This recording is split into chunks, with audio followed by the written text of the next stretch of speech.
तो hello day 4 में आपका स्वागत है।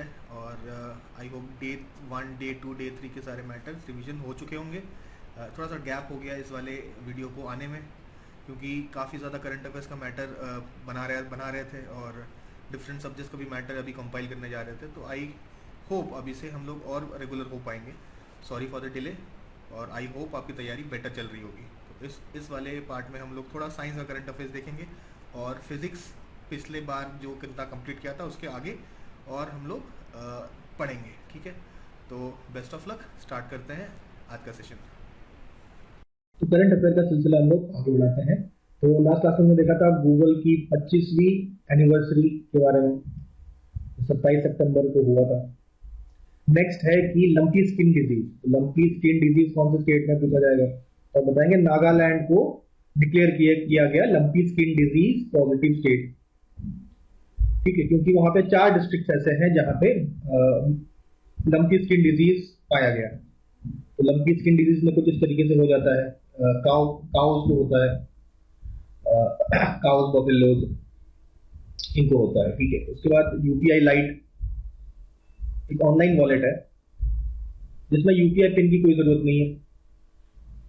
ऑन गूगल पे के ही अंदर यूपीआई लाइट इन्होंने इंट्रोड्यूस किया, जहां पे कोई भी पिन की जरूरत नहीं पड़ेगी, ना ही ई केवाईसी की जरूरत पड़ेगी।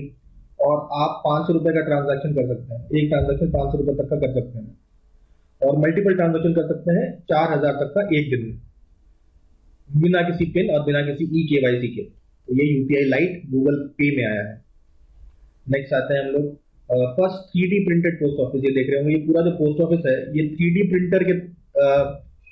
प्रिंटर से बनाया हुआ है। तो कहाँ पे बनता है ये, बेंगलुरु में पूछा जाएगा कि कहाँ कौन से सिटी में है, तो बेंगलुरु में है। ठीक है, फिर इसका इनॉग्रेशन अश्विनी वैष्णव ने किया था और एलएनटी और आईआईटी मद्रास ने मिलकर ये बनाया था। ठीक है, उसको नाम दिया कैम्ब्रिज लेआउट पीआईओ। ठीक है, तो इंपॉर्टेंट ये है कि 3D प्रिंटेड पोस्ट ऑफिस कौन से शहर में है ये पूछ सकते हैं और किसने बनाया, तो एलएनटी एंड आईआईटी मद्रास ने बनाया। ठीक है, उसके बाद हम लोगों का चंद्रयान के बारे में तो पता ही है। चंद्रयान से एक दिन पहले लूना 25 को पहुंचना था, रशिया का मिशन था, लेकिन जो कि जिसका लूनर लैंडर फेल कर गया। वो भी मून के साउथ पोल में जाना चाह रहा था, क्लोज टू बोगुलाउस्की क्रेटर इसके पास। तो इसमें सीधा याद रखना है कि लूना 25 है, कहाँ किसका है, रशिया का है। और लूनर लैंडर है जो कि फेल हो गया है, कहाँ लैंड करने वाला था, मून के साउथ पोल में ही लैंड करने वाला था। ठीक है, उसके बाद अगला है पिक्सल। तो पिक्सल एक स्टार्टअप है जो क्या करेगी, मल्टी पेलोड सैटेलाइट बनाएगी। मल्टी पेलोड सैटेलाइट बनाएगी। ठीक है, और किसके लिए बनाएगी, इंडियन एयरफोर्स के लिए बनाएगी, आर्म फोर्सेस के लिए बनाएगी। ठीक है, मेनली इंडियन एयरफोर्स के लिए। तो ये ग्रांट मिला है इनको, और ये ग्रांट मिला है from iDEX, innovation of defence excellence under the ministry of defence. तो मिनिस्ट्री ऑफ डिफेंस के अंदर एक स्कीम है आईडेक्स, जो क्या कहते हैं, ग्रांट प्रोवाइड करती है किसको, स्टार्टअप्स को। तो उन्होंने पिक्सल को ग्रांट प्रोवाइड किया है ताकि वो मल्टी पेलोड सैटेलाइट बना सके इंडियन आर्म फोर्सेस के लिए, इंडियन एयरफोर्स के लिए, इंडियन आर्म फोर्सेस के लिए। ठीक है, सो अभी ये जो ग्रांट है it is a part of spark grants by iDEX.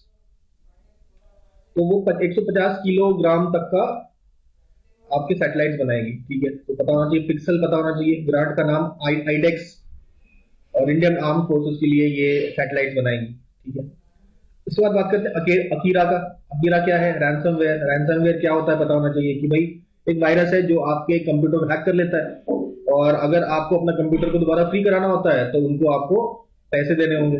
ठीक है, ठीक है, तो अकीरा एक प्रकार का रैंसमवेयर वायरस है जो विंडोज और लाइनेक्स बेस्ड ऑपरेटिंग सिस्टम्स को टारगेट करता है और पर्सनल डेटा चुरा लेता है और फिर मनी एक्सटॉर्ट करता है, जैसे कि मैंने बताया। ठीक है, आगे मूव ऑन करेंगे। उसके बाद union science minister Jitendra Singh है। ठीक है, उन्होंने इनॉग्रेट किया, मतलब एक्चुअली अनवीलिंग हुआ एक लोटस का। यहाँ लोटस देख रहे होंगे, इस लोटस में 108 पेटल्स हैं और इसका नाम दिया नमो 108। तो 108 पेटल्स वाला जो लोटस है उसको इनॉग्रेट किया, अनवील किया। और इसको डेवलप किसने किया था, एनबीआरआई लखनऊ। तो ये भी इंपॉर्टेंट हो जाता है। नेशनल बोटानिकल रिसर्च इंस्टीट्यूट कहाँ है पूछ सकते हैं, तो आपको पता होना चाहिए लखनऊ में है। और इसने ही डेवलप किया है नमो 108 को। ठीक है, obviously Jitendra Singh minister of science and technology है, यही पता होना चाहिए। नेक्स्ट, माया ऑपरेटिंग सिस्टम। माया ऑपरेटिंग सिस्टम डेवलप किसने किया? डीआरडीओ ने। ठीक है, ये उबुंटू प्लेटफॉर्म पर बना हुआ है, open source. Open source Ubuntu platform पे ये ऑपरेटिंग सिस्टम बनाया है, माया ओएस। तो ये डीआरडीओ ने बनाया है आर्म फोर्सेस के लिए हमारे। और जहां पे एक स्पेशल चक्रव्यूह सिस्टम होगा, मतलब कोई भी अटैक्स या थ्रेट जो दूसरे कंट्रीज कर सकते हैं, साइबर अटैक्स, उसको प्रोटेक्ट करने के लिए इसमें चक्रव्यूह सिस्टम है। तो दो नाम याद रखना है, माया ऑपरेटिंग सिस्टम का नाम है, उसके अंदर चक्रव्यूह है जो कि प्रोटेक्ट करेगा। किसने बनाया? डीआरडीओ ने बनाया। ये सब बातें हम लोग पता होनी चाहिए। नेक्स्ट, उसके बाद हम लोग आते हैं पीएसएलवी C56 मिशन लॉन्च किया गया सतीश धवन स्पेस सेंटर से श्रीहरिकोटा। तो it was a follow up of PSLV C55 टेलॉस 2। ये पहले लॉन्च हो गया था अप्रैल में, और अभी जुलाई में पीएसएलवी C56 लॉन्च होता है। ये पीएसएलवी C56 जो है इसका फॉलो अप है, मतलब इसी से लिंक्ड है, उसका अगला मिशन है। ठीक है, तो अभी ये जो पीएसएलवी C56 है, उसने क्या किया? DSSAR सैटेलाइट, इंडिया का सैटेलाइट है। इसके अलावा 6 और सैटेलाइट जो कि सिंगापुर का सैटेलाइट है। तो 7 सैटेलाइट टोटल, यानी कि 6+1 सैटेलाइट को लॉन्च किया। 6+1 सैटेलाइट को लॉन्च किया। तो DSSAR जो सैटेलाइट है, that is a radar imaging earth observation satellite. ठीक है, ये हम लोग को पता होना चाहिए। DSSAR सैटेलाइट क्या है, ये हम लोग को क्लियर होता है। ठीक है, तो ये एसटी इंजीनियरिंग सिंगापुर का मिशन था। मतलब ये जो 6 सैटेलाइट है, जो कि सिंगापुर का एसटी इंजीनियरिंग एक कंपनी है, और उन्होंने न्यू स्पेस इंडिया लिमिटेड के थ्रू ये वाला सैटेलाइट लॉन्च कंप्लीट किया है। तो ये आपका पीएसएलवी C56 का मिशन है। ठीक है, तो नेक्स्ट आते हैं हम लोग चंद्रयान के बारे में। तो काफी इंपॉर्टेंट हो जाता है ये। पता ही है हम लोग को, चंद्रयान 3 लूनर एक्सप्लोरेशन के लिए लॉन्च किया गया, इसरो ने लॉन्च किया। डेट भी शायद इंपॉर्टेंट है, अगस्त 23, 2023, अगस्त 23 को लॉन्च किया गया। ठीक है, इसमें एक लैंडर होता है जो मून के सरफेस पे लैंड करेगा। इस लैंडर का नाम है विक्रम।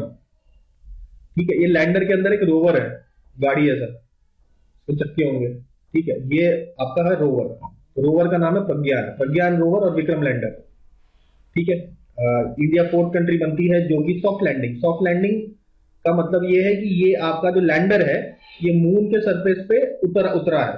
ठीक है, जैसे रशिया का हमने पढ़ा था लूनर 25, ये इसका सॉफ्ट लैंडिंग नहीं किया था, ये बिल्कुल तेजी से आया था और मून के सरफेस से टकरा के डिस्ट्रॉय हो जाता है, तो वो फेल हो गया। लेकिन इंडिया ने सॉफ्ट लैंडिंग किया। सॉफ्ट लैंडिंग का मतलब ये है, ये जो हमारा लैंडर था, इसका सॉफ्ट लैंडिंग हुआ, यानी कि ये टूटा नहीं है टकरा के। और चौथा ऐसा कंट्री बना है इंडिया, यूएसएसआर, यूएस और चाइना के बाद, जिसने मून पे सॉफ्ट लैंडिंग किया है। तो इसलिए इसका इंपॉर्टेंस बढ़ जाता है चंद्रयान। कुछ चीजें याद रखनी है चंद्रयान के बारे में। ऑब्वियसली मून लैंडर है, इसका डेट याद रखना है, और उसके बाद लैंडर विक्रम है, रोवर प्रज्ञान है, ये याद रखना है। इंडिया 4th कंट्री बनी, ये भी हम लोग को याद रखना पड़ेगा। ठीक है, फिर उसके बाद इसरो का Aditya L1 mission. Aditya L1 mission आपका एक मिशन है, जो L1 क्या है? Lagrange point. हमने देखा ये सन है, ये अर्थ है, इसके बीच में एक ऐसा पॉइंट होता है जिसको लैग्रेंज पॉइंट बोलते हैं, जहां पे जो ग्रेविटेशनल पुल ऑफ सन और अर्थ दोनों एक दूसरे को कैंसिल कर देते हैं। ठीक है, तो यहीं पे ये सैटेलाइट आपका जाएगा। ठीक है, काम क्या होगा? Observing and understanding chromospheric and coronal dynamics of the sun. तो सन के बारे में रिसर्च करने की बात है यहाँ पे।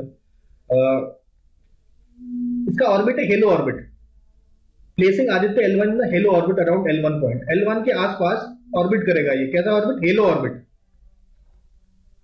ऑर्बिट करेगा। और ये हेलो ऑर्बिट का काफी ज्यादा एडवांटेज होता है as compare to lower earth orbit. ठीक है, तो ये याद रखिए L1 पॉइंट पे हेलो ऑर्बिट में इसको लॉन्च किया गया। ठीक है, नेक्स्ट आता है चाइना का open source desktop operating system. China ने अपना एक ऑपरेटिंग सिस्टम लॉन्च किया जिसका नाम था ओपन काइलिन 1.1। ओपन सोर्स है और लाइनेक्स बेस्ड है। ठीक है, ओपन काइलिन कौन सी कंट्री का है पता होना चाहिए, ये है आपका चाइना का ओपन काइलिन। ठीक है, नेक्स्ट आता है आपका मीथेन का यूज करके, भाई एक मीथेन और ऑक्सीजन का यूज करके एक रॉकेट लॉन्च किया गया। सबसे पहली बार वर्ल्ड में मीथेन एज अ फ्यूल का यूज करके एक रॉकेट लॉन्च किया गया। किसके द्वारा किया गया? एक चाइना के द्वारा किया गया। चाइनीज कंपनी है लैंड स्पेस, उनके द्वारा किया गया। ठीक है, नाम है ZhuQ, पता नहीं इसका क्या प्रोनाउंसिएशन है, आई गेस यही कुछ होगा। इसका स्पेलिंग है ZHUQUE। ठीक है, ZooQ 2, मीथेन मीथेन वाला रॉकेट पहली बार चाइना ने किया, ठीक है। उसके बाद नेक्स्ट आते हैं हम लोग वीनस। वीनस पे फाइंड हुआ है फॉस्फीन। तो फॉस्फीन बैक्टीरिया से लिंक्ड एक गैस है, ठीक है। फॉस्फीन अगर पाया गया तो लोग ये एक मान सकते हैं कि भाई बैक्टीरिया का प्रेजेंस भी वहां पे हो सकता है। बैक्टीरिया का प्रेजेंस हो सकता है तो भाई लाइफ ऑन द प्लेनेट भी पॉसिबल है।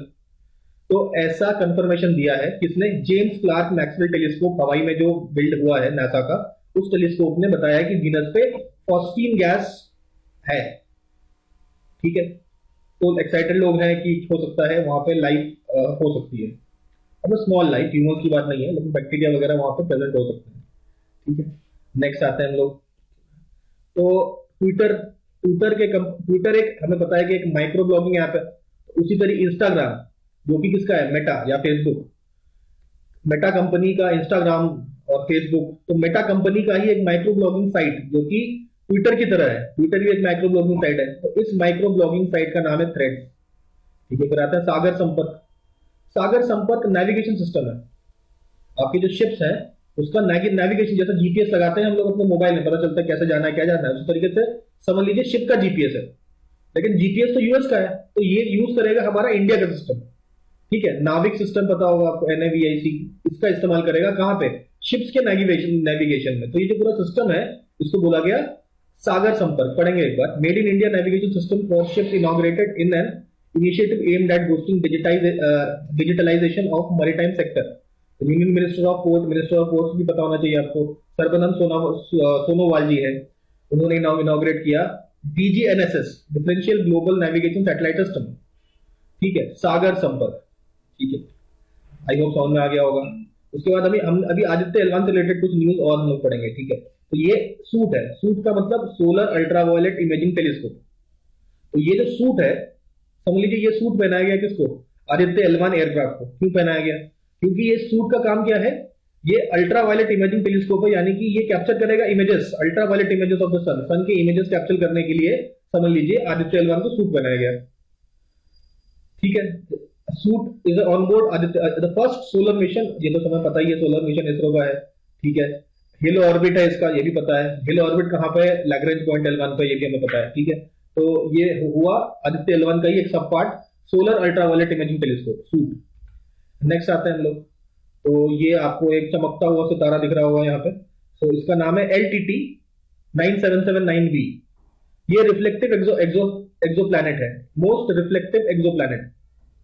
80% लाइट जो सन के स्टार का गिरता है, ये इसको क्या करता है? रिफ्लेक्ट कर देता है, ठीक है। तो ये आपको दिखा, और इसकी भी ब्राइटनेस वीनस की तरह है। वीनस सबसे ज्यादा ब्राइट हमारा प्लैनेट है, तो वीनस की तरह ही ब्राइट वाला एक और प्लैनेट मिला है जो आपका 80% लाइट स्टार जो है वो रिफ्लेक्ट कर देता है। तो मोस्ट रिफ्लेक्टिव एक्सो प्लैनेट आपका है LTT 9779b, ठीक है। अभी एक और स्टार्टअप की बात करते हैं। स्टार्टअप का नाम है एलिना। तो एलिना जियो सिस्टम्स है, एलिना जियो सिस्टम प्राइवेट लिमिटेड, एक बेंगलुरु बेस्ड आपका टेक्नोलॉजी कंपनी है। तो इट इंट्रोड्यूस इंडिया फर्स्ट नाविक। नाविक वही पता है, 7 सैटेलाइट है अर्थ के ऊपर, ऐसे 7 सैटेलाइट है जो कि आपका इंडिया का आसपास का पूरा एरिया जो कवर कर रहा है। तो केवल इंडिया का, अगर आप जैसे जिस तरीके से यूएसए का जीपीएस टेक्नोलॉजी है, उसी तरीके से इंडिया का नेविक टेक्नोलॉजी है। इस टेक्नोलॉजी का यूज करके एक PNT डिवाइस, यानी कि एक पोजिशनल नेविगेशनल और टाइमिंग डिवाइस बनाया है किसने? एलिना जियो सिस्टम में, नाविक का इस्तेमाल करके, ठीक है। तो द फर्स्ट नाविक बेस्ड PNT डिवाइस कौन सा है? That is 5G rhino. 5G मतलब ये तो आपका एलिना जियो सिस्टम करेगा ही कुछ डिवाइसेस, लेकिन पहला आपका PNT डिवाइस नाविक बेस्ड वो कौन सा था? That was 5G rhino. अगस्त 15 2022 में इसका इनॉग्रेशन लॉन्च किया था इसको प्राइम मिनिस्टर ने, ठीक है। तो यही कुछ बेसिक हम लोगों ने करंट अफेयर्स आज का कंप्लीट किया है। तो लास्ट क्लास से आगे हम लोग मूव ऑन करते हैं हमारे फिजिक्स का सिलेबस, ठीक है। तो लास्ट क्लास में हमने देखा था वर्क क्या होता है, ठीक है। वर्क देख लिया था, एनर्जी देख लिया था, ठीक है। हमने देखा था work is equal to force into जो भी डिस्प्लेसमेंट है, ठीक है। इसका यूनिट होता है न्यूटन मीटर, ठीक है। और एनर्जी होता है कैपेसिटी टू डू वर्क, ठीक है। इसमें हमने मैकेनिकल एनर्जी के बारे में देखा था जो कि काइनेटिक एनर्जी और आपका पोटेंशियल एनर्जी का सम होता है। काइनेटिक एनर्जी क्या होता है, पोटेंशियल एनर्जी क्या होता है, ये देखा था, इसके बाद करना था हमको पावर का। पावर थोड़ा सा देखा था हमने। तो पावर क्या होता है भाई? पावर होता है कि कितना वर्क किया, work done per unit time. तो वर्क का यूनिट होता है जूल होता है, टाइम का यूनिट होता है सेकंड, तो जूल पर सेकंड। तो जूल पर सेकंड को वॉट भी बोलते हैं, तो इसका यूनिट है, पावर का यूनिट है वॉट। फिर हमने देखा था 1 हॉर्स पावर कितना होता है, तो ये पूछता भी इंपॉर्टेंट है, 746 watt. 1 horse power is equal to 746 watts. ठीक है, आई होप ये सब बातें क्लियर हुई होंगी। नेक्स्ट आते हैं हम लोग फोर्स के बारे में कुछ और बात करते हैं। तो हमने पता है फोर्स क्या होता है, फोर्स का यूनिट हमने देखा न्यूटन होता है, तो न्यूटन ऐसा यूनिट है। ठीक है, और उसके बाद इसको सीजीएस यूनिट में कन्वर्ट करना है, तो क्या करेंगे, 1 newton is equal to 10⁵ dyne. I hope ऐसा यूनिट और सीजीएस यूनिट क्या होता है आप लोगों को पता होना चाहिए। ठीक है, सो नहीं पता है तो आप देख लीजिएगा। उसके बाद फोर्स के बारे में कुछ एक और बात करते हैं, सेंट्रीपिटल फोर्स। तो सर्कुलर मोशन की अगर हम बात करें, कोई भी ऑब्जेक्ट अगर सर्कुलर मोशन में मूव कर रहा होगा, तो मान लीजिए ये ऑब्जेक्ट है, तो ये ऑब्जेक्ट को सेंटर की तरफ एक फोर्स खींचना चाहिए, तभी ऐसा ये कर सकता है। ठीक है, नहीं तो नहीं कर सकता। तो ये जो फोर्स है जो सेंटर की तरफ इसको खींचता है, इसी को हम लोग बोलते हैं सेंट्रीपिटल फोर्स। अब ये सेंट्रीपिटल फोर्स के कुछ एग्जांपल समझते हैं हम लोग। ठीक है, जैसे मान लीजिए हमारा स्कूटर का चक्का है, स्कूटर का चक्का कीचड़ में फंस गया, तो आप देखे होंगे यहाँ ऐसे टेंजेंशियल मूवमेंट होता है, जो भी पार्टिकल्स हैं। ठीक है, तो ये जो इस तरीके से टेंजेंशियल मूव करते हुए आपको दिखे होंगे। ठीक है, तो थोड़ा सा इसको और क्लियर करते हैं हम लोग। इसका एक सबसे बढ़िया एग्जांपल तो हमारा सन है, और आपका एक प्लैनेट है अर्थ, जो उसके आसपास मूव कर रहा है। अब ये सर्कुलर मोशन मूव कर रहा है, सर्कुलर मोशन मूव कर रहा है, तो ऑब्वियसली अर्थ को सन की तरफ एक फोर्स खींच रहा होगा, इसी को हम लोग ग्रेविटेशनल फोर्स बोलते हैं। ठीक है, अब मान लेते हैं एक कार मूव कर रहा है, ये एक रोड है, सर्कुलर रेडियस का एक रोड है, यहाँ पे एक कार इस तरीके से मूव कर रहा है। तो कार अगर इस तरीके से मूव करेगा, तो इस कार को मूव कराने के लिए एक फ्रिक्शन लगेगा चक्कों पर, इस डायरेक्शन में फ्रिक्शन। तो एक फ्रिक्शन फोर्स लग रहा होगा, जो कि सेंट्रीपिटल फोर्स प्रोवाइड कर रहा होगा। तो कोई ना कोई एक फोर्स आपको चाहिए ही चाहिए अगर आपको सर्कुलर मोशन में मूव कराना है तो। ठीक है, अब ये सर्कुलर मोशन में ये ऑब्जेक्ट मूव कर रहा है, इसके अंदर एक और, लेटर से ये बस है, मूव कर रहा है चारों तरफ एक सर्कल के, इसके अंदर आप कोई बैठा है, तो इसकी इस आदमी को एक बाहर की तरफ फोर्स लगेगा, जिसको बोलेंगे हम लोग सेंट्रीफ्यूगल फोर्स। सेंट्रीफ्यूगल फोर्स, ठीक है, ये सेंट्रीपिटल फोर्स है जो फोर्स चाहिए होता है सर्कुलर मोशन के लिए। आप अगर जिस बॉडी का सर्कुलर मोशन हो रहा है उसके अंदर कोई एक दूसरा ऑब्जेक्ट है, तो उसमें सेंट्रीफ्यूगल फोर्स लगेगा बाहर की तरफ। तो इसके एग्जांपल हमने कई बार देखे, ड्रायर, जो वॉशिंग मशीन में हमारा ड्रायर होता है, वो क्या होता है, कपड़ा बहुत तेजी से वो घूमता है, कपड़े को तेजी से घुमाएंगे तो कपड़े के अंदर जो पानी है उसको बाहर की तरफ फोर्स लगेगा, जिसकी वजह से वो पानी बाहर निकल जाता है, कपड़ा हमारा सूख जाता है। ठीक है, क्रीम डिस्पेंसर हो गया आपका, साइंटिफिक एक्सपेरिमेंट्स में हम लोग सेंट्रीफ्यूज यूज करते हैं, सेंट्रीफ्यूज। ठीक है, इसके अलावा सेंट्रीफ्यूगल पंप होता है, पंप करने के लिए, यहां भी सेंट्रीफ्यूगल मोशन की हम लोग बात करते हैं। तो आई होप ये कॉन्सेप्ट आपका सर्कुलर मोशन वाला थोड़ा बहुत क्लियर हुआ होगा। ठीक है, तो अब हम लोग कुछ और बात करते हैं, अब तो फोर्स की बात करते हैं। तो फोर्स तो कर लिया हमने, मोमेंटम की बात करते हैं। ठीक है, मोमेंटम को पी वेक्टर से डिनोट करते हैं, इसका फॉर्मूला होता है मास इनटू वेलोसिटी। तो यहां से पता चल रहा है कि ये वेक्टर क्वांटिटी है, वेक्टर क्वांटिटी है, स्केलर क्वांटिटी है। तो ये हमारा तो अगर ये वेक्टर क्वांटिटी है, तो ये जो मोमेंटम का जो डायरेक्शन है और वेलोसिटी का डायरेक्शन है वो सेम होना चाहिए। ठीक है, ये डायरेक्शन आपका हमेशा सेम होना चाहिए। ठीक है, अब दोबारा एक न्यूटन सेकंड लॉ हमने कहा था कि जो फोर्स है that is proportional to rate of change of momentum, dp by dt होता है। तो ये हमारा सेकंड लॉ है, सेकंड लॉ।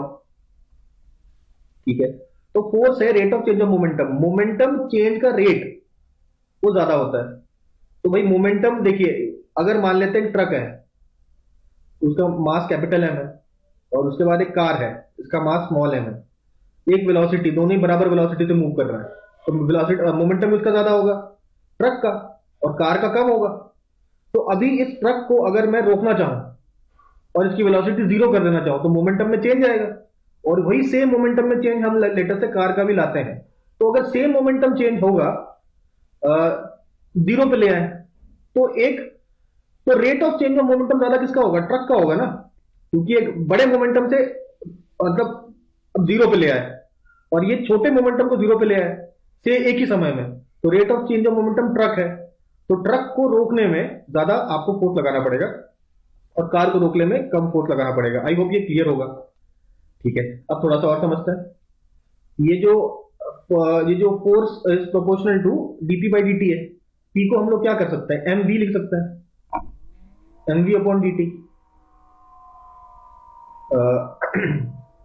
तो फोर्स इज इक्वल टू, अच्छा force is equal to DP by D T हो जाएगा ना, तो force is equal to D M V upon D T हो जाएगा।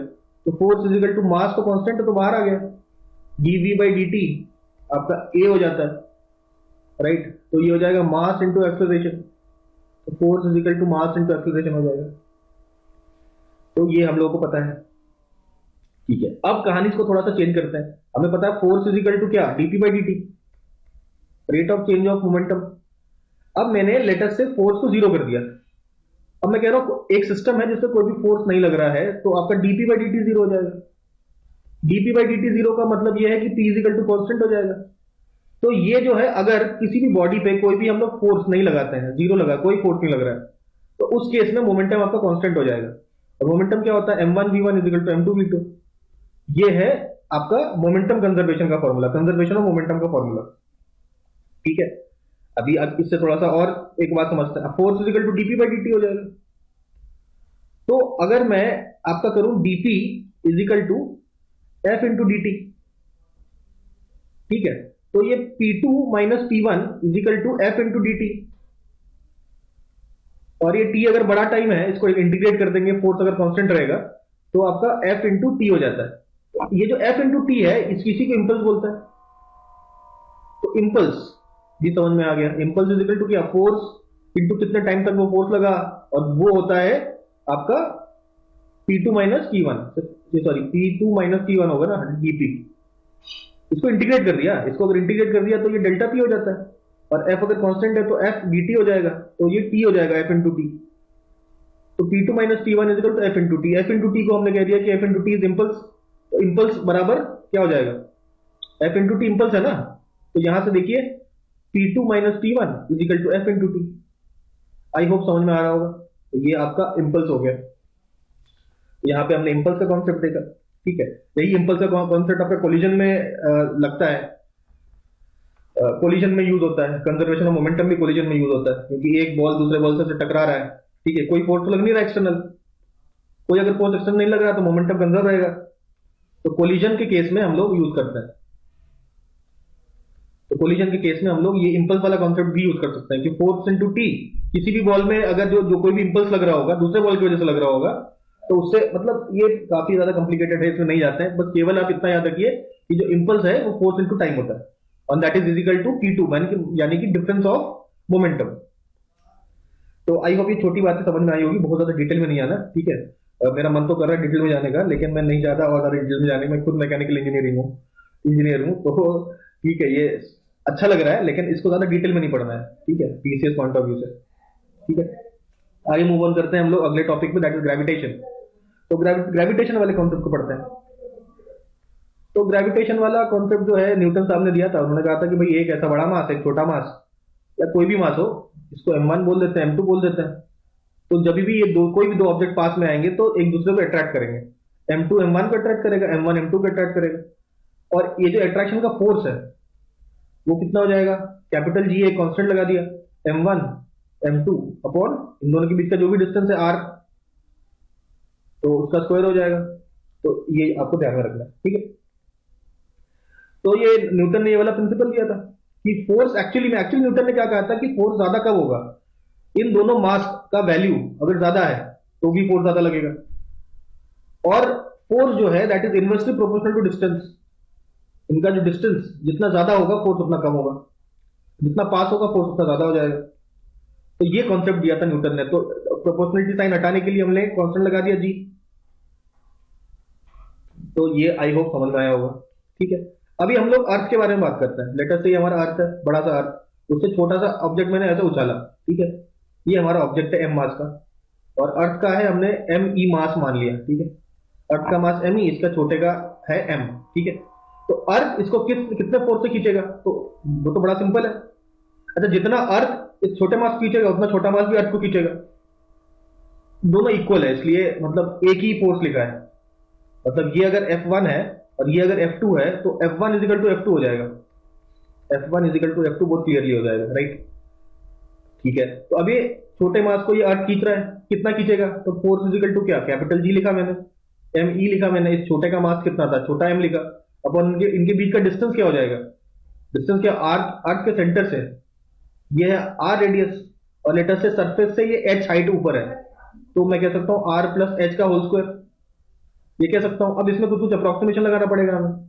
तो सबसे पहले हमने अप्रोक्सीमेशन लगाया कि ये जो h है ये तो कंपेयर टू r बहुत ज्यादा छोटा है, कंपेयर टू r बहुत ज्यादा छोटा है, तो नेग्लिजिबल मान लेना।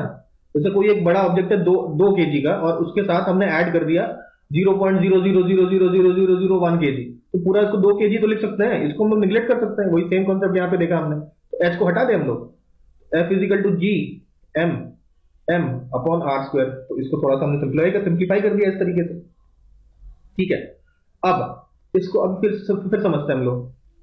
तो ये जो फोर्स है, अगर कह सकते हैं कि ये जो अर्थ है ये छोटे से ऑब्जेक्ट पे ये F फोर्स लगा रहा है, ठीक है, और यही F क्या है, बराबर m इंटू जी है, यही फोर्स को हम लोग m इंटू जी बोलते हैं, where g is the acceleration due to gravity. तो इन दोनों को अगर इक्वेट कर दें तो यहां पे mg is equal to G m upon R square, m और m कैंसिल हो जाएगा, g का वैल्यू आ जाएगा, एक्सेलरेशन ड्यू टू ग्रेविटी आ जाएगा, ठीक है, G m upon R square. इसको हम लोग ऐसा ब्रैकेट में लग देते हैं, भाई जी तो कांस्टेंट है, यूनिवर्सल कांस्टेंट है, मास ऑफ अर्थ बदल नहीं रहा है और रेडियस ऑफ अर्थ चेंज नहीं हो रहा है, तो ये जी जो है एक कांस्टेंट हो जाएगा, जी इज ए कांस्टेंट, और उसकी वैल्यू होती है 9.81। लेकिन उसमें बहुत स्लाइट डिफरेंस आता है, लेकिन लगभग कांस्टेंट मान सकता है। अब स्लाइट डिफरेंस कब कब आता है वो भी हम लोग समझेंगे, लेकिन ये हमें समझ में आया कि ये जो एक्सेलरेशन ड्यू टू ग्रेविटी है, अर्थ के ऊपर एक बड़ा ऑब्जेक्ट लो या एक छोटा ऑब्जेक्ट लो, दोनों पर जो acceleration due to gravity G ही लगेगा। क्यों, क्योंकि ये छोटे वाले मास को तो डिपेंड ही नहीं कर रहा है और जी ए कांस्टेंट है। तो आई होप ये बात समझ में आ रही होगी। अब हम लोग देखेंगे कि ये जो हमारा जी है, एक्सेलरेशन ड्यू टू ग्रेविटी, उसमें चेंजेस कैसे कैसे आ सकते हैं, ठीक है, चेंजेस कैसे आ सकते हैं देखते हैं। तो चेंज नंबर 1, ये आपका अर्थ, और ये बहुत इंपॉर्टेंट है नोट करने वाला, ये है आपका इक्वेटर और ये आपका पोल, ठीक है। अगर हम आपका इक्वेटर के पास गए तो जी की वैल्यू मिनिमम होगी और पोल्स में जी की वैल्यू मैक्सिमम होगी, ठीक है। तो जी की वैल्यू पोल्स पे मैक्सिमम होती है, ये ध्यान में रखना है, पोल्स। और जैसे जैसे हम लोग इक्वेटर की तरफ आते जाते हैं, जैसे जैसे इक्वेटर की तरफ आते जाते हैं, जो जी की वैल्यू होती है कम होती चली जाती है, इसको ध्यान में रखिए, याद रखना है। वैसे तो जी की वैल्यू कांस्टेंट होती है, लेकिन स्लाइट डिफरेंस पाया जाता है। स्लाइट डिफरेंस क्या क्या है, कब कब पाया जाता है, वो हमें ध्यान रखना है। तो जैसे जैसे इक्वेटर की तरफ आगे बढ़ते जाते हैं, आपका जी की वैल्यू कम होती चली जाती है, पहली बात ये याद रखनी है। दूसरी बात, अभी हमारा अर्थ है, ये अर्थ का सरफेस है, इस सरफेस के अंदर चले गए हम धीरे धीरे करके। तो जैसे जैसे सेंटर की तरफ बढ़ते हैं हम लोग, ठीक है, अरे इक्वेटर की तरफ नहीं बढ़ रहे, सेंटर की तरफ बढ़ रहे हैं, अर्थ का सेंटर, अर्थ तो स्फीयर है ना, अर्थ के सेंटर की तरफ बढ़ेंगे तो भी हमारा जी की वैल्यू कम होती चली जाएगी, और जब बिल्कुल सेंटर पर पहुंच जाएंगे तो जी की वैल्यू हो जाएगी 0। ये दूसरी बात हमको याद रखनी है। तीसरी बात, अब ये अर्थ है, अर्थ अपने एक्सिस पर रोटेट करता है ओमेगा से, अगर ओमेगा की वैल्यू हमने बढ़ा दी, रोटेशन स्पीड बढ़ा दिया, तो जी में क्या इंपैक्ट पड़ेगा, तो पता होना चाहिए जी की वैल्यू इससे भी कम होगा, ठीक है। ये तीन चीजें हम लोगों को एकदम ध्यान में रखनी है कि जी की वैल्यू कब कब बढ़ती है। दोबारा रिपीट कर लेंगे हम लोग, भाई इक्वेटर की तरफ गए तो भी जी कम हो गया, सेंटर की तरफ गया तो भी जी कम हो गया, ओमेगा की वैल्यू बढ़ा दिया तो भी जी कम हो गया। तो ये तीन हम लोगों को प्रॉपर तरीके से याद रखनी बातें हैं, ठीक है। अब आते हैं प्लैनेट्स पे। प्लैनेट्स का कंसेप्ट देखते हैं। भाई प्लैनेट्स जो है हमारा, पहले मानते थे जो सन है, सन के आसपास प्लैनेट्स घूम रहे हैं सर्कुलर ऑर्बिट पे, लेकिन ऐसा नहीं होता। बाद में पता चला कि ये सर्कुलर ऑर्बिट में नहीं, ये इलिप्टिकल ऑर्बिट में घूमता है। तो जो ऑर्बिट है कैसा है, इलिप्टिकल है। तो इलिप्टिकल ऑर्बिट में ये घूमते हैं। तो इलिप्टिकल ऑर्बिट में जब घूमते हैं तो केपलर साहब ने 3 लॉ दिए इसके, Kepler's 3 laws of planetary motion. Planetary motion के 3 लॉज, प्लैनेटरी मोशन के 3 लॉज कौन सा है? सबसे पहला लॉ तो है, पहले सब लोग मानते थे सर्कुलर है, तो केपलर ने सबसे पहला लॉ दिया कि जो ऑर्बिट है आपका इलिप्टिकल होता है, ठीक है, इलिप्टिकल होता है, पहली बात। दूसरी बात, सेकंड उन्होंने बताया equal areas at equal intervals of time. जैसे अभी प्लैनेट यहां पे था, तो इक्वल टाइम में लेटर से हमने कहा कि 15 दिन में कितना मूव किया, तो उन्होंने कहा कि भाई इतना मूव किया यहां पे। और जब ये दूर होगा तब हमने कहा कि भाई इतना मूव किया 15 दिन में। तो उन्होंने कहा कि भैया हमेशा इक्वल एरियाज करेगा, तो ये वाला एरिया जो है और ये वाला जो एरिया है जो कि आपका प्लैनेट स्वीप करेगा अराउंड द सेंटर, ये हमेशा इक्वल होगा। इसको अगर हम लोग A1 माने तो ये आपका A2 हो जाएगा। तो the planets move equal areas, sweep equal areas at equal intervals of time. तो यहां से एक बात पता चली कि अगर ये सन के पास है तो इसकी स्पीड तेज हो जाएगी, इसकी जो स्पीड घूमने की है वो फास्ट हो जाएगी, और इसकी यहां पे देखिए स्लो हो जाएगा, क्योंकि देखिए एरिया तो आपको बराबर लेना है ना, तो ये एरिया और ये एरिया बराबर है। तो यहां समझ में आया कि जब सन के पास होता है तो स्पीड बढ़ जाती है, सन से दूर होता है तो स्पीड हमारी स्लो हो जाती है, ठीक है। थोड़ा सा और अच्छे से डायग्राम बनाएंगे तो आपको समझ में आएगा। जैसे ये है और इलिप्टिकल में थोड़ा सा ये दूर हो जाता है, इसके फोकस पे आपका प्रेजेंट होता है इलिप्स के। तो ये वाला जो एरिया है, दिस एरिया और ये वाला दूर वाला एरिया ये इक्वल है। चलिए बड़ा बना दिया, छोटा ये छोटा सा मूवमेंट यहाँ पे करेगा, यहाँ पे बड़ा सा मूवमेंट करेगा, तो बड़ा सा मूवमेंट करने में स्पीड ज्यादा होगी यहाँ पे। तो आई होप बात समझ में आ रही होगी, ठीक है। दूसरी बात, जो टाइम इंटरवल है, जो भी प्लैनेट का टाइम इंटरवल है, that is proportional to semi major axis. Semi major axis का whole square. Semi major axis क्या होता है? टाइम पीरियड मतलब टाइम ऑफ रोटेशन, ये कितने टाइम में पूरा सर्कल लगाएगा, वो किसके प्रोपोर्शनल होता है? Semi major axis. Semi major axis क्या है? ये एलिप्स है, तो ये आपका मेजर एक्सिस है। इस मेजर एक्सिस का आधा वाला पोर्शन ये है सेमी मेजर एक्सिस, ठीक है। ये अगर ए है सेमी माइनर एक्सिस है, या बी है सेमी मेजर एक्सिस है, तो T square is proportional to B का होल स्क्वायर कह सकते हैं हम लोग। सॉरी, बी का होल क्यूब है ये, this is cube. T square is proportional to B cube. ये है केपलर के planetary laws, Kepler's planetary laws या Kepler's laws of planetary motion. अब हम लोग पढ़ते हैं सैटेलाइट्स के बारे में। सैटेलाइट क्या है? सैटेलाइट कोई भी एक ऑब्जेक्ट है, हेवनली ऑब्जेक्ट, जो आपके प्लैनेट के अबाउट रिवॉल्व करता है। तो ये होता है आपका स्टार, जो कि हमारा सन है। सन के आसपास हमारा प्लैनेट अर्थ ऐसे रिवॉल्व कर रहा है, और प्लैनेट अर्थ के चारों तरफ हमारा मून रिवॉल्व कर रहा है। तो ये जो मून है ये एक सैटेलाइट है, जो कि नेचुरल सैटेलाइट है। और एक है होता है आर्टिफिशियल सैटेलाइट। हम ही अर्थ के आसपास एक सैटेलाइट भेजते हैं जो कि आपके अर्थ के चारों तरफ चक्कर लगाता है। तो ये वो सारी बॉडीज हैं जो प्लैनेट के चक्कर लगाए, उसे सैटेलाइट कहते हैं। दो प्रकार के होते हैं, आप जानते हैं, नेचुरल सैटेलाइट, एक होता है आर्टिफिशियल सैटेलाइट। आर्टिफिशियल सैटेलाइट हमें पता है जो हम भेजते हैं, इनसैट सैटेलाइट, आपका जियो स्टेशनरी सैटेलाइट, पोलर सैटेलाइट, ये सब आर्टिफिशियल सैटेलाइट्स हैं। नेचुरल सैटेलाइट्स क्या है? नेचुरल सैटेलाइट्स जैसे कि हमारा मून, जो ह्यूमन ने नहीं बनाया और पहले से है, नेचर के द्वारा बनाया गया। तो नेचुरल सैटेलाइट की बात यहां पे कर रहे हैं। तो अभी नेचुरल सैटेलाइट की बात करते हैं सबसे पहले। तो नेचुरल सैटेलाइट हमारा मून है। अब मून की कुछ बातें हमें पता होनी चाहिए। मून का जो एक्सेलरेशन ड्यू टू ग्रेविटी है, that is 1/6 of the acceleration due to gravity due to earth, ठीक है। दोनों तरफ मास मल्टीप्लाई कर दें, mg equal to half into M G C E, ठीक है। तो m इंटू जी यानी कि mass into acceleration on earth, यही तो वेट है। 1/2 हो गया, 1/6 है, 1/6 ऑफ ये है वेट ऑन अर्थ, और ये आपका क्या हो जाएगा? Weight on moon. तो आपसे कहे weight of moon is 1/6 of the weight of earth, ठीक है। ये चीज आप लोगों को पता होनी चाहिए, ठीक है।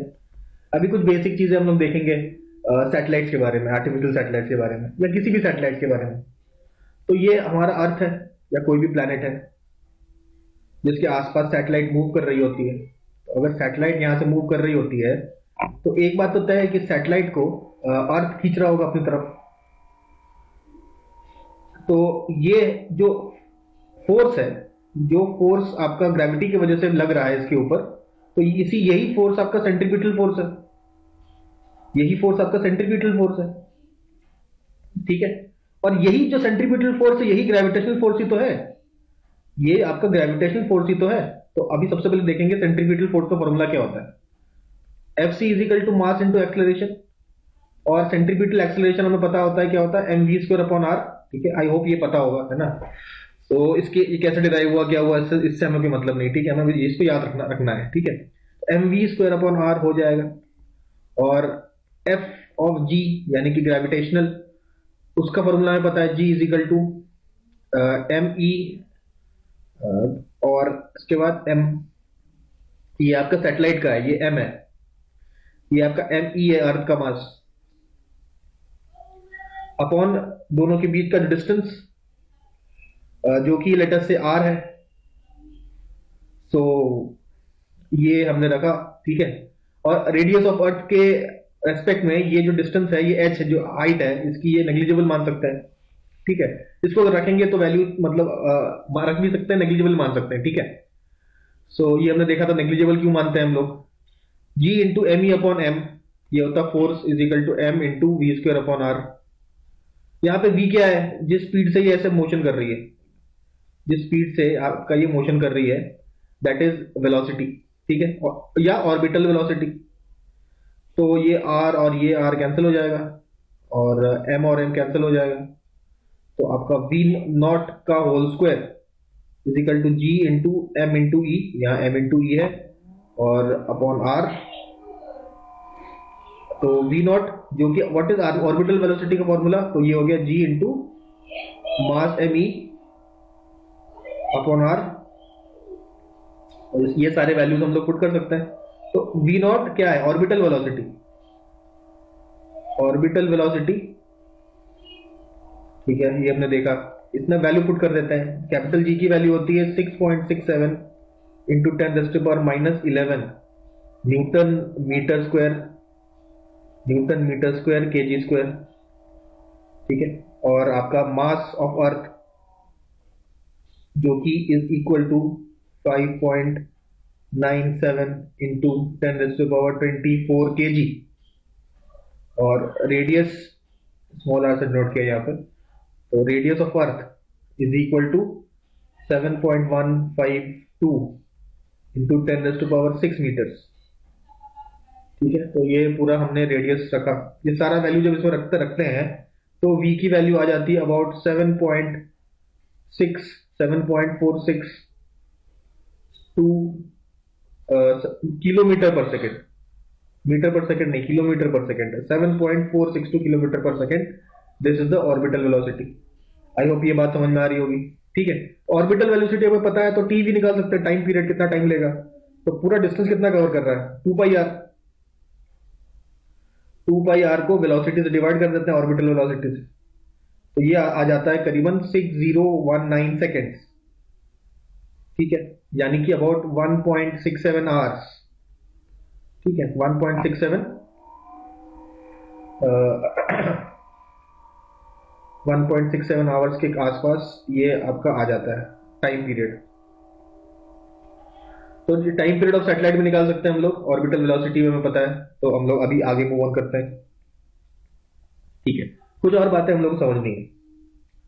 तो पहली बात तो जो सैटेलाइट होता है, क्या ये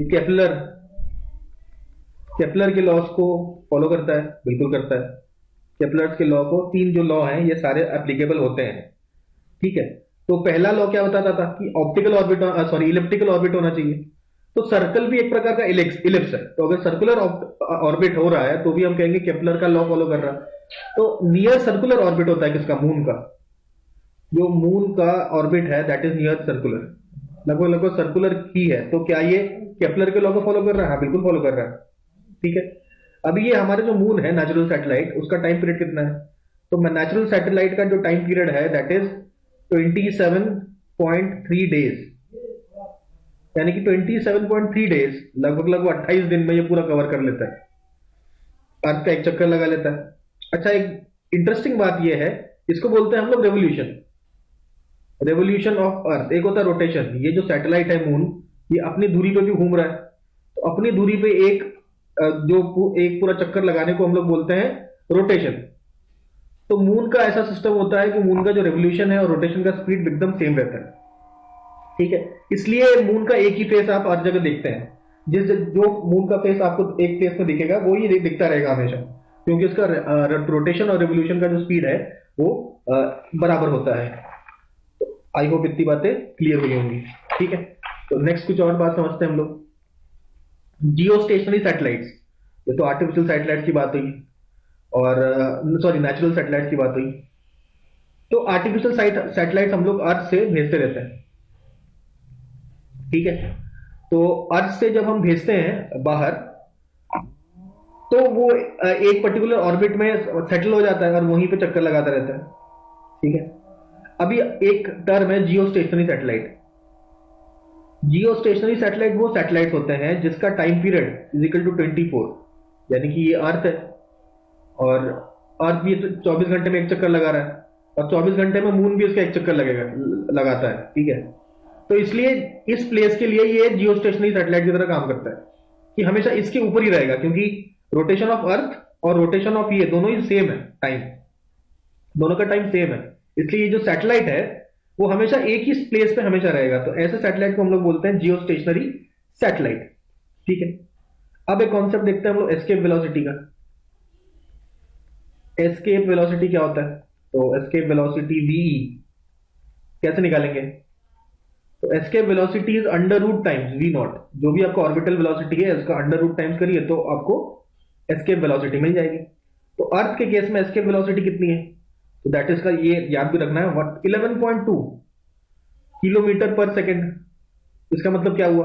अभी अर्थ से अगर कोई भी चीज हमने 11.2 किलोमीटर पर सेकेंड से फेंकी तो ये अर्थ का जो भी ये ग्रेविटेशन पुल है इसको क्रॉस कर जाएगा और स्पेस में पहुंच जाएगा, और outside the gravitational pull of earth. ठीक है, कोई भी अगर हमें ऑब्जेक्ट को इस स्पीड से अगर हमने थ्रो किया अर्थ से तो ये हमारे अर्थ के ग्रेविटेशन फील्ड से गायब हो जाता है।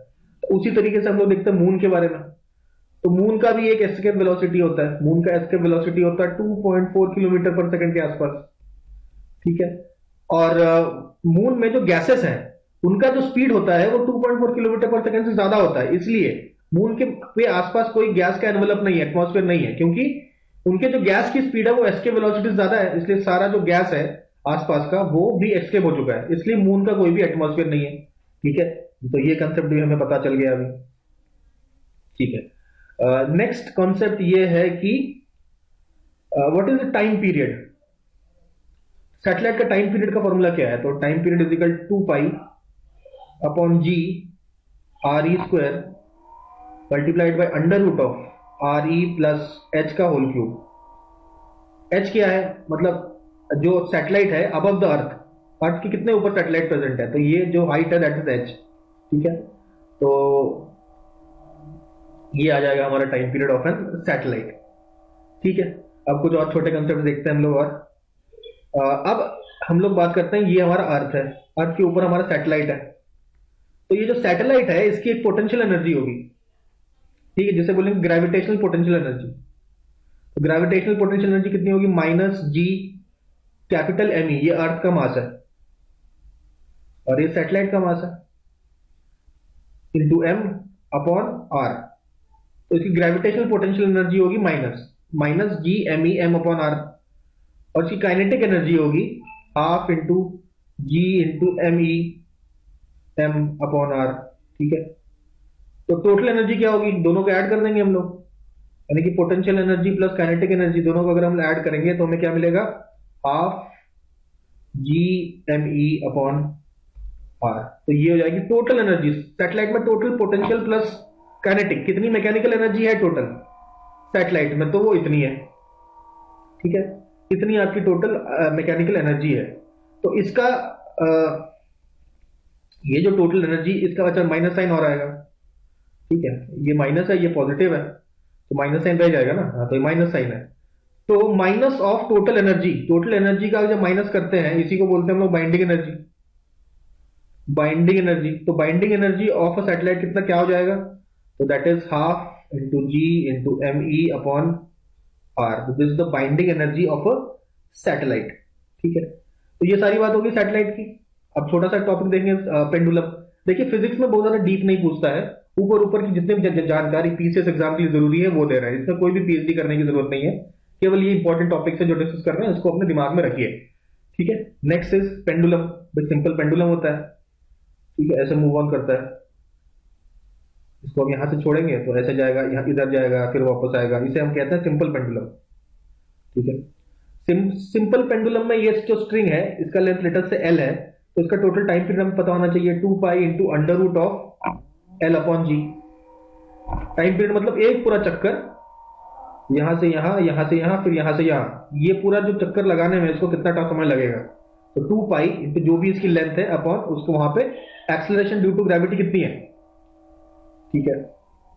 अब एक कॉन्सेप्ट है सेकेंड पेंडुलम का। सेकेंड पेंडुलम, सेकेंड पेंडुलम क्या है, वो पेंडुलम जिसका टाइम पीरियड होता है 2 सेकंड का, उसको हम लोग बोलते हैं सेकेंड पेंडुलम, ठीक है। अच्छा, अभी एक चीज और हम लोग को समझनी है कि पेंडुलम को अगर हम अर्थ के ऊपर ले जाएं, मतलब एक हिल में ले जाएं, माउंटेन में ले जाएं, तो उसके टाइम पीरियड में क्या फर्क पड़ेगा, ये समझते हैं। जब हम एक पर्टिकुलर हाइट पे ले जाते हैं, हमने अभी देखा था कि एक्सेलरेशन ड्यू टू ग्रेविटी कैसे चेंज करती है। अगर डेप्थ पे ले जाए हम या हाइट पे ले जाए, यानी कि हाइट इंक्रीज करें या डेप्थ इंक्रीज करें, दोनों ही केस में एक्सेलरेशन ड्यू टू ग्रेविटी आपका कम होती है, ठीक है। ये हाइट इंक्रीज करने वाला पहले ने डिस्कस किया था, तो अभी आपको पता चल गया। हाइट अगर इंक्रीज करें तो भी जी कम होता है, दोनों ही केस में। डेप्थ इंक्रीज करने पर भी आपका जी कम होगा। तो जी कम होने पर क्या फर्क पड़ेगा, अगर जी ये कम हो जाएगा तो टाइम पीरियड बढ़ जाएगा, तो पेंडुलम का जो टाइम पीरियड आपका इंक्रीज कर जाएगा, ठीक है। पेंडुलम का टाइम पीरियड आपका इंक्रीज कर जाएगा। और एक अगर पेंडुलम क्लॉक है, अगर पेंडुलम क्लॉक का जो टाइम है, जो क्लॉक हो जाएगा, टाइम पीरियड इंक्रीज करने से क्या हो जाएगा, उसका वो स्लो हो जाएगा, ठीक है। एक पेंडुलम क्लॉक जो है उसको अगर हम हाइट में ले जाए, डेप्थ में ले जाए, तो वो स्लो हो जाता है। तो ये समझ में आया होगा, टाइम पीरियड बढ़ जाता है, ठीक है। तो ये सारी बातें हम लोगों को पता चली, ठीक है। एल की वैल्यू अगर टेंडिंग टू इंफिनिटी है, एल की वैल्यू अगर टेंडिंग टू इंफिनिटी है, तो टाइम पीरियड क्या होगा, ये अगर बहुत ज्यादा लार्ज है, टेंडिंग टू इंफिनिटी, इनफिनिटी तो कुछ नहीं होता, लेकिन अगर बहुत ज्यादा लार्ज अगर एल की वैल्यू ले ली तो टाइम की वैल्यू कितनी हो जाएगी, 84.6 मिनट, ठीक है। तो ये मैक्सिमम लेंथ बढ़ाकर मैक्सिमम इतना टाइम पीरियड कर सकता है, 84.6 मिनट। तो ये हो गया।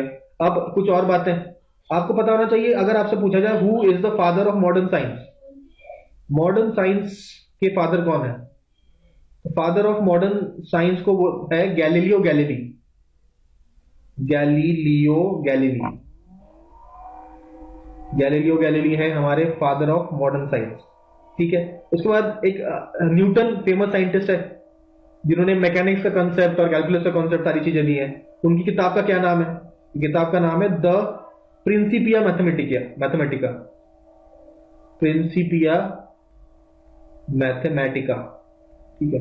ये है न्यूटन की किताब का नाम, तो ये भी हम लोगों को पता होना चाहिए। तो इतनी बातें हम लोगों ने अभी तक डिस्कस की है, ठीक है। तो अभी हम लोग टॉपिक स्टार्ट करेंगे, वो है मैकेनिकल प्रॉपर्टीज। मैकेनिकल प्रॉपर्टीज में सबसे पहले प्रॉपर्टीज पढ़ेंगे हम इलास्टिसिटी, और फिर स्ट्रेस एंड प्रेशर, और आगे और भी पढ़ेंगे, ठीक है। स्टार्ट करते हैं इलास्टिसिटी से, ठीक है। तो इसको समझने के लिए हम लोग एक स्प्रिंग लगाते हैं यहाँ पे। हमने ये एक इमेजिनरी स्प्रिंग लगाया है यहाँ पे, ठीक है। इस पर मैंने एक फोर्स लगाया, ठीक है। फोर्स लगा दिया तो क्या होगा, ये डिफॉर्म होगा, और डिफॉर्म होके लेटर से मैं इस पॉइंट ऐसा हो जाता है स्प्रिंग हमारा डिफॉर्म होने के बाद, ठीक है। फिर मैं स्प्रिंग हटा देता हूँ। स्प्रिंग हटाने के बाद मैं देखता हूँ कि ये जो स्प्रिंग है ये अपने वापस जिस पोजीशन में था उसी पोजीशन में पहुंच गया। तो ये जो प्रॉपर्टी है किसी भी मटेरियल की, जिसमें वो रिगेन करता है अपना शेप और साइज।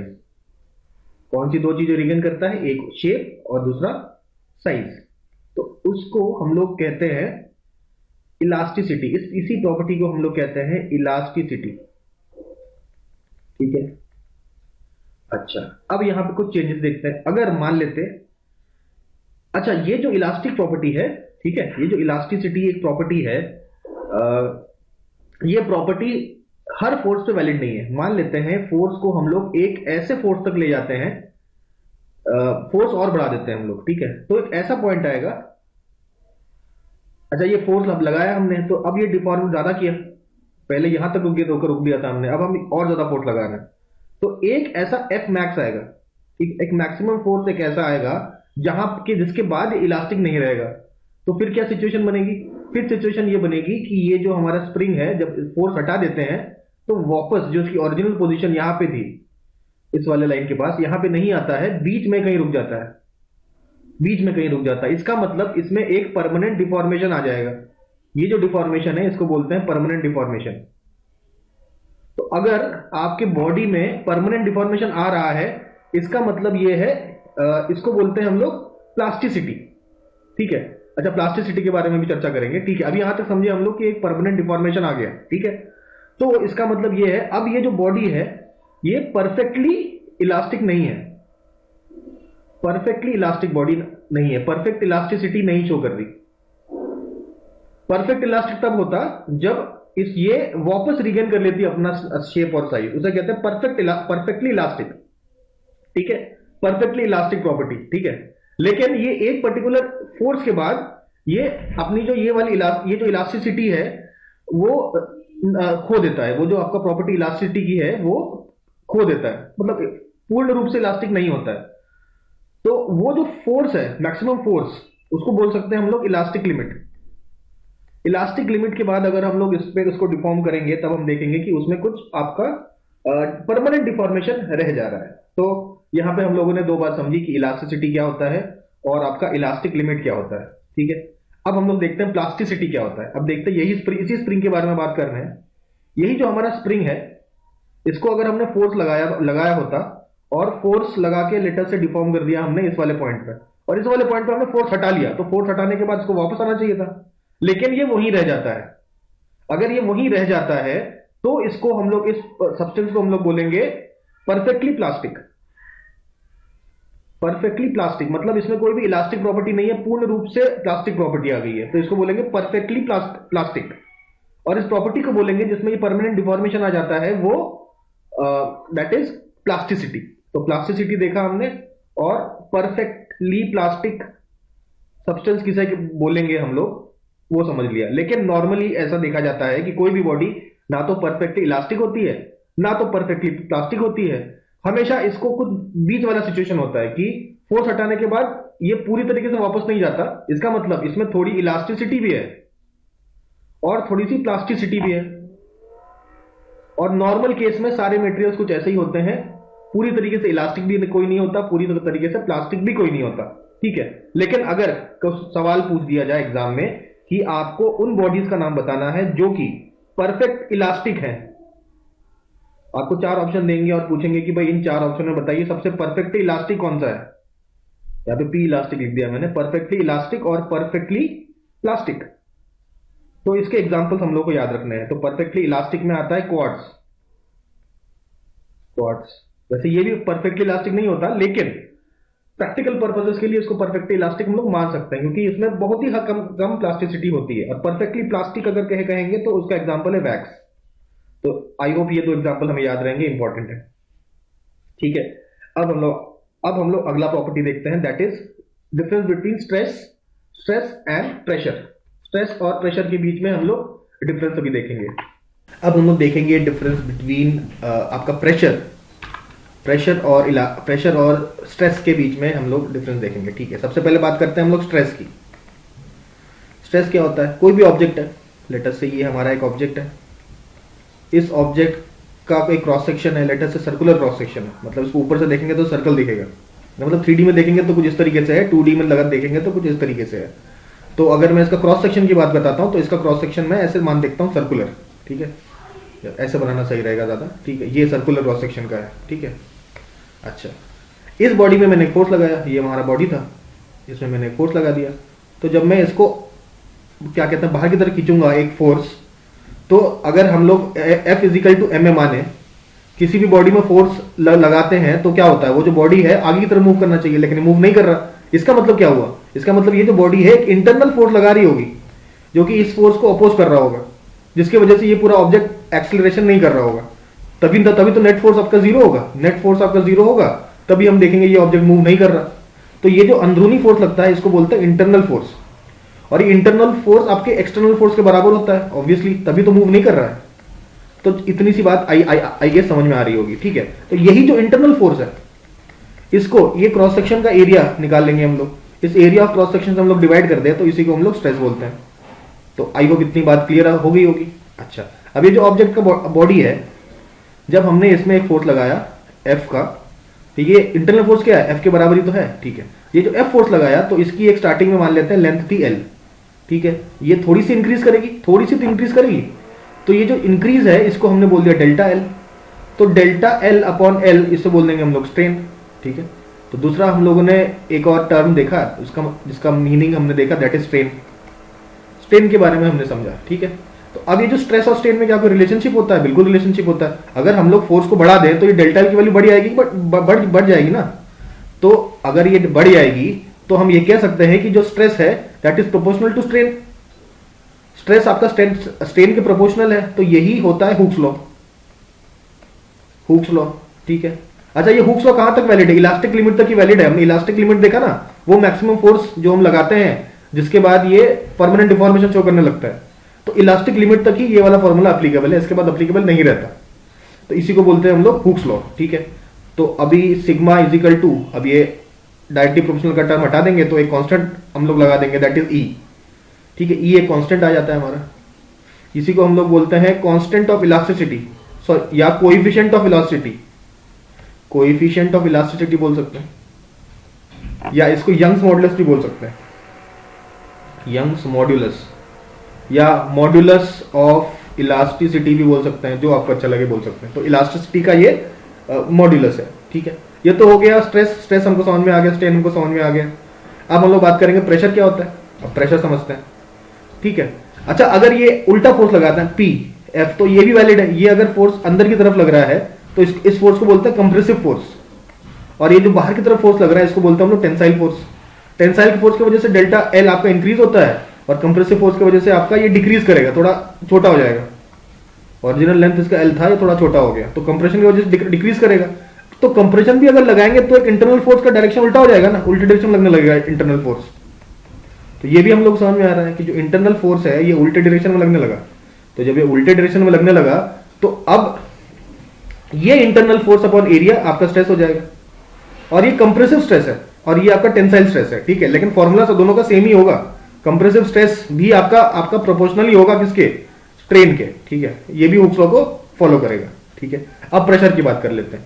अब ये कंप्रेशन वाले में हमने देखा कि हमने एक और फोर्स लगाया, तो ये कंप्रेसिव फोर्स था।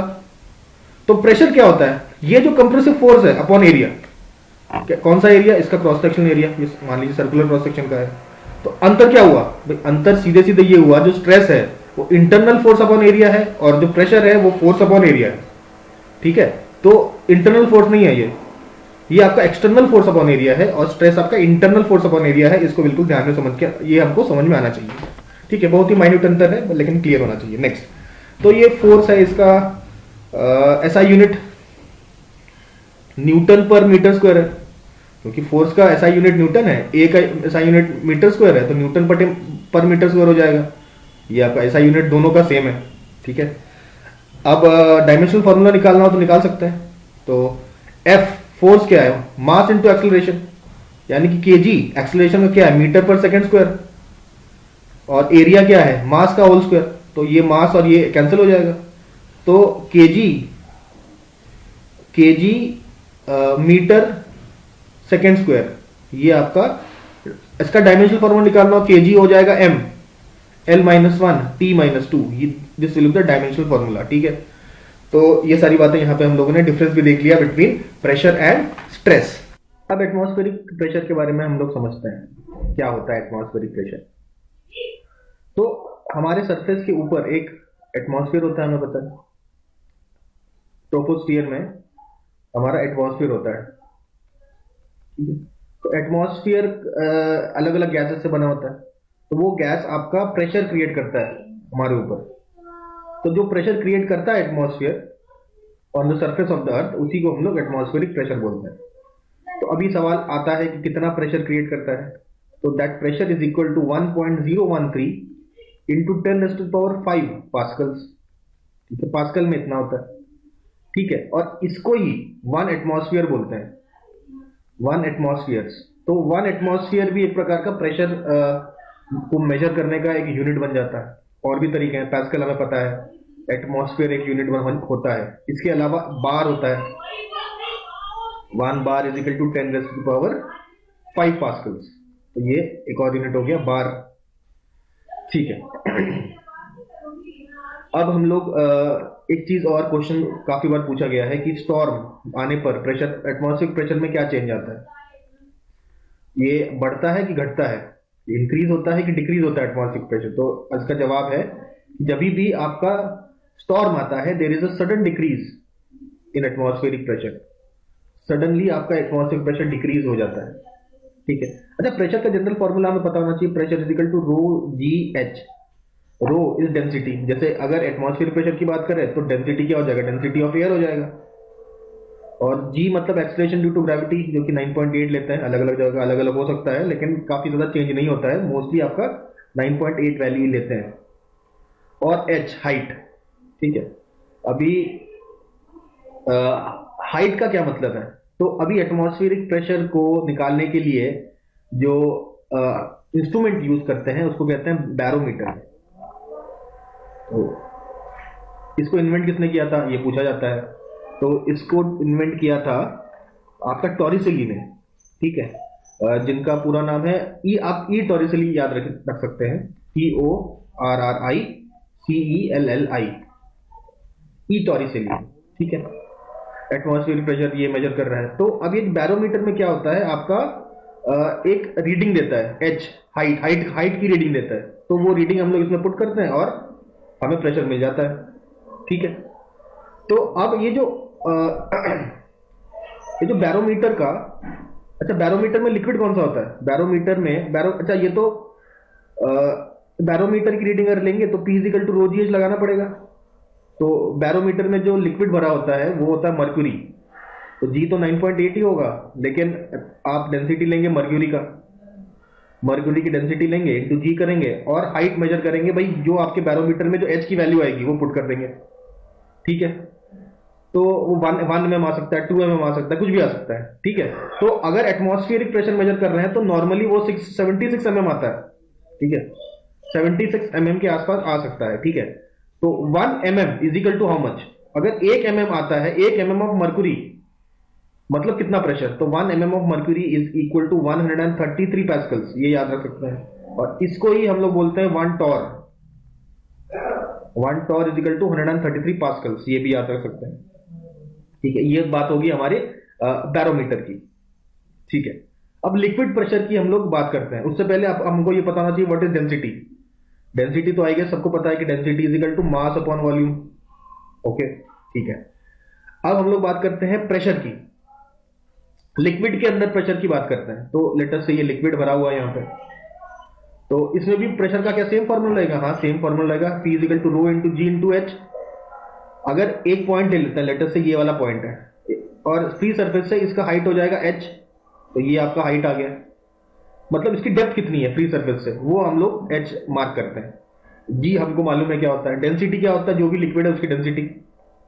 तो ये सब फॉर्मूले पुट करेंगे तो इस वाले पॉइंट पे प्रेशर आ जाएगा। अच्छा, अब प्रेशर एक्ट कहां करता है, तो pressure acts equal in all direction, मतलब इस वाले पॉइंट पे किसी भी डायरेक्शन में मेजर करेंगे तो प्रेशर हमेशा सेम आता है एक लिक्विड में। ठीक है। ये एक और हम लोगों को बात समझ में आ गई। ठीक है। अब ये जो प्रेशर है किसी ऑब्जेक्ट पे, जैसे पानी के अंदर हमने कोई ऑब्जेक्ट रखा, तो ये हमारा पानी है, पानी के अंदर हमने लेटर से ये ऑब्जेक्ट रखा, तो हमेशा इस ऑब्जेक्ट के परपेंडिकुलर एक्ट करेगा।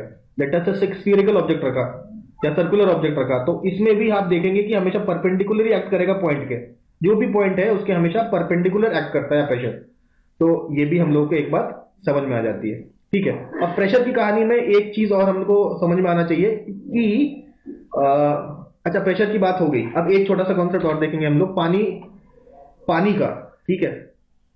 तो पानी हमको पता है कि भाई 0 डिग्री सेल्सियस एक एटमॉस्फेयर पे अगर 0 डिग्री सेल्सियस से कम अगर है, मान लीजिए -2 -3 -4, तो ये होगा आपका आइस बनेगा। 0 डिग्री से कम होगा तो आइस होगा, और 0 डिग्री के ऊपर होगा तो ये वाटर होगा, और 100 डिग्री तक वाटर ही रहेगा। 100 डिग्री के बाद आपका अगर 101 102 डिग्री अगर पहुंच रहा है तो वो आपका गैस होगा, जो कि इसे हम लोग कहते हैं वाटर वेपर। ठीक है। अब ये आइस और वाटर का बड़ा इंटरेस्टिंग केस होता है। तो नॉर्मल केस में हमने देखते अगर लोहे की बात करें तो लोहा आपका सॉलिड है, लोहा को पिघला देंगे हम लोग, लिक्विड आयरन अगर कर देंगे तो उसका वॉल्यूम जो है थोड़ा सा इंक्रीज कर जाएगा। और गैस में परिवर्तन करने से अगर हम लोग गैसियस आयरन कर दें, तो आयरन एग्जांपल काफी ज्यादा हमने हेवी एग्जांपल लिया, लेकिन लेटेस्ट से गैलियम, तो गैलियम को हमने उसको लिक्विड बनाया तो उसका वॉल्यूम थोड़ा सा बढ़ा, गैस बनाया तो और ज्यादा वॉल्यूम होता है। नॉर्मली यही देखा जाता है कि जो वॉल्यूम ऑफ सॉलिड होता है वो कम होता है, वॉल्यूम ऑफ लिक्विड उससे ज्यादा होता है, और वॉल्यूम ऑफ गैस सबसे ज्यादा होता है। लेकिन वाटर का सिस्टम थोड़ा सा एक डिफरेंट है। इसमें हमने देखा कि जो वाटर का वॉल्यूम है, वाटर का वॉल्यूम इज लेस देन, मतलब वॉल्यूम ऑफ लिक्विड नॉर्मली ज्यादा होना होता है, लेकिन वाटर के केस में लिक्विड आपका कम होता है आपका गैस से, सॉरी गैस कह रहे हैं सॉलिड से। सॉलिड का वॉल्यूम ज्यादा होगा, तो आइस का जो वॉल्यूम है, आइस का जो वॉल्यूम है वाटर से बड़ा होगा। आपने देखा होगा फ्रिज में जब भी पानी जमाते हैं तो जब बर्फ जम जाता है, लेटर से एक आपने कंटेनर लिया, उसको पूरी तरीके से पानी से भरा और अंदर रख दिया, तो जब ये बर्फ जमता है तो हम देखेंगे इसका थोड़ा वॉल्यूम ऐसे इंक्रीज दिखता है आपको। तो आइस का वॉल्यूम हमेशा वाटर से ज्यादा होता है, ठीक है। तो अभी डेंसिटी सबसे ज्यादा कहां होगी, तो डेंसिटी आपका वाटर की होगी। अच्छा, अब डेंसिटी अलग अलग टेम्परेचर पे वाटर की अलग अलग होती है। तो नॉर्मली ये समझ सकते हैं हम लोग कि वाटर की सबसे ज्यादा डेंसिटी कहां होनी चाहिए, यहां 0 डिग्री सेल्सियस पे, लेकिन सबसे ज्यादा डेंसिटी 0 डिग्री पे नहीं होती, आपकी 4 डिग्री सेल्सियस पे होनी चाहिए। 4 डिग्री सेल्सियस पे सबसे ज्यादा डेंस वाटर होता है, ठीक है। अब ये जो वाटर का स्पेशल एक कैरेक्टरिस्टिक्स है, इसका फायदा सबसे ज्यादा होता है हम मतलब एक्वेटिक एनिमल्स को, ठंडे प्रदेशों में, समझेंगे हम लोग इस चीज को। तो जब एक ये आपका एक लेक है, ठीक है, ये एक लेक है, अब टेम्परेचर आपका कम हो रहा है धीरे धीरे, 20 डिग्री आया, फिर 10 डिग्री आया, फिर लेटर से 0 डिग्री आया, उसके बाद 1 डिग्री चला गया, -2 डिग्री चला गया। तो अब क्या होगा, जब -2 डिग्री चला गया तो ये जो पानी है बर्फ बन जाना चाहिए, ठीक है। लेकिन अभी यहां पे क्या होता है, जब ये बर्फ बनता है तो हमने देखा सबसे ऊपरी जो लेयर है वो हमने लेटर से कहा कि -2 डिग्री सेल्सियस की है, तो ऑब्वियसली बर्फ जम गई, तो ये वाला लेयर एक बर्फ जम गया, ठीक है। उसके नीचे वाला लेयर जो है ये आपका कितना, हमने कहा -1 डिग्री सेल्सियस में, तो ये भी बर्फ जम गया, ये भी आपका -1 डिग्री सेल्सियस है। ऐसे करते करते 0 डिग्री सेल्सियस तक का पूरा ऐसे बर्फ जम जाएगा ऊपर से नीचे तक, ठीक है।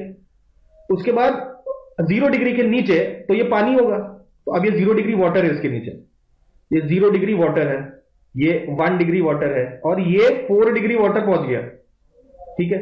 अब ये 0 डिग्री 1 डिग्री 3 डिग्री तो वहीं रहेगा, लेकिन ये जो 4 डिग्री वाटर है ये क्या करेगा, नीचे की तरफ चला जाएगा। क्यों चला जाएगा, तो डेंसिटी तो इसकी ज्यादा है, डेंसिटी ज्यादा है, तो ये इसके नीचे जो भी होगा उससे तो ये जैसे 5 डिग्री वाटर है, तो ये 4 डिग्री वाटर 5 डिग्री वाटर से ज्यादा डेंस होगा, नीचे चला जाएगा, और नीचे का पानी ऊपर आ जाएगा। ऊपर आते ही जो नीचे का पानी है वो 4 डिग्री सेल्सियस में कन्वर्ट हो जाएगा, कन्वर्ट होता है वो भी नीचे चला जाएगा। तो देखते ही देखते हम देखेंगे हमारा पूरा जो पॉन्ड है उसके ऊपर एक शीट ऑफ आइस है, और इस शीट ऑफ आइस के नीचे थोड़ा सा पानी होगा जो आपका 0 से लेकर 4 डिग्री तक का पानी होगा, और उसके नीचे सारा पानी जो लेक का होगा वो 4 डिग्री सेल्सियस का पूरा कन्वर्ट हो जाएगा।